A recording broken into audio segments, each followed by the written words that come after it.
happy Sunday. So today our topic is going to be on sickle cell disease.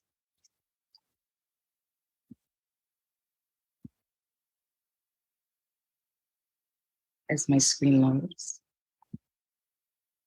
So what is sickle cell disease? Let's talk about what the blood cells look like.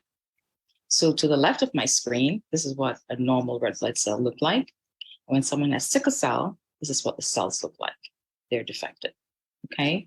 And then when it's trying to flow through the bloodstream, see the sickle cells, they gather here, and that leads to a lot of the symptoms that people have when they have sickle cell. So what is sickle cell disease? Sickle cell disease is the most common inherited blood disorder that affects someone's red blood cells.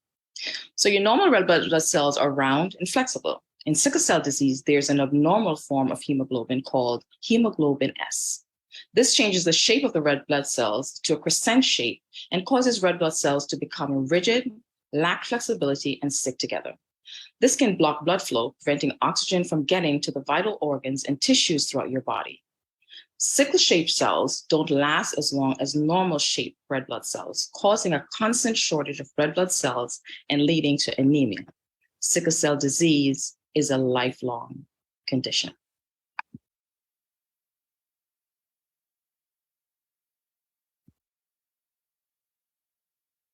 So who gets sickle cell disease?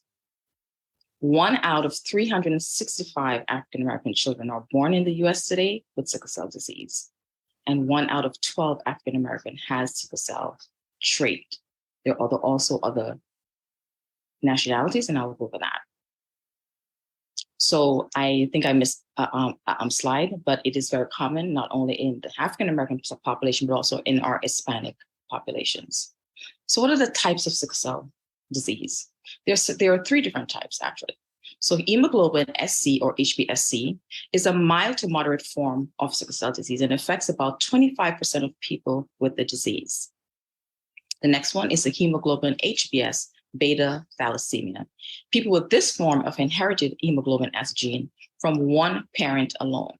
They inherited an abnormal type called the beta-thalassemia from their other parent. There are 2 subtypes, the plus type and the 0 type.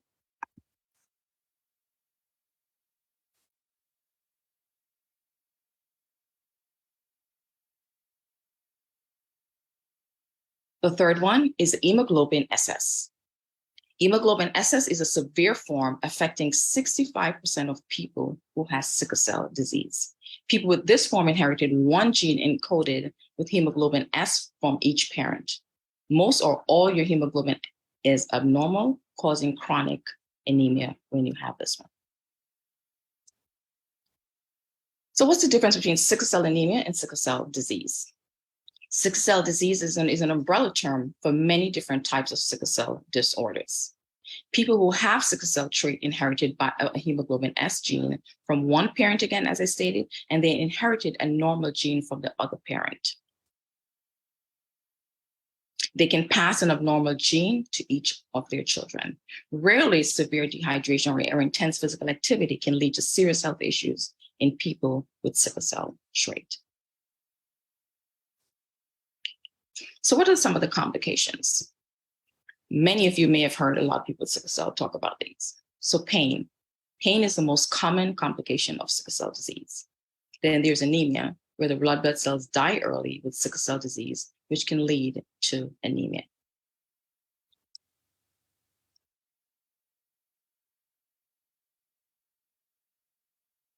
How is sickle cell disease? I'm not sure what's going on with Lucia's point. Okay, other complications include vision problems, priapism, and organ damage failure, as well as stroke.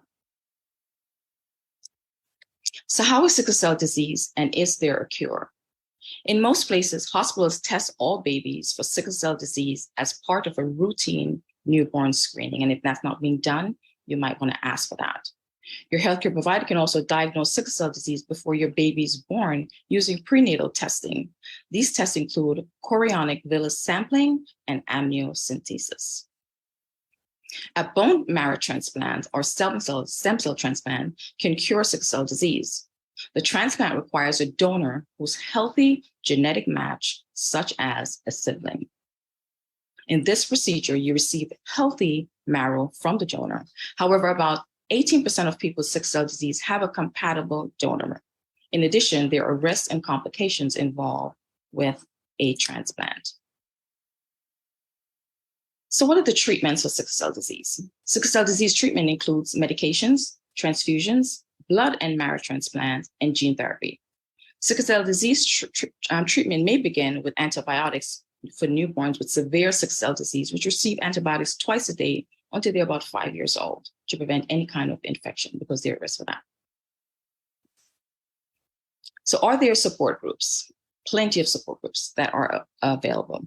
Support groups that are available are sicklecellconnect.com, Sickle Cell Foundation, the American Society of Hematology, Sickle Cell Society, and the CDC is always available for any disease that you want to go over.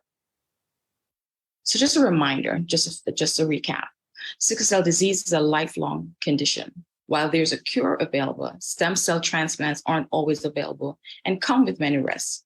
However, early diagnosis and treatment can help reduce your symptoms and chances of complications.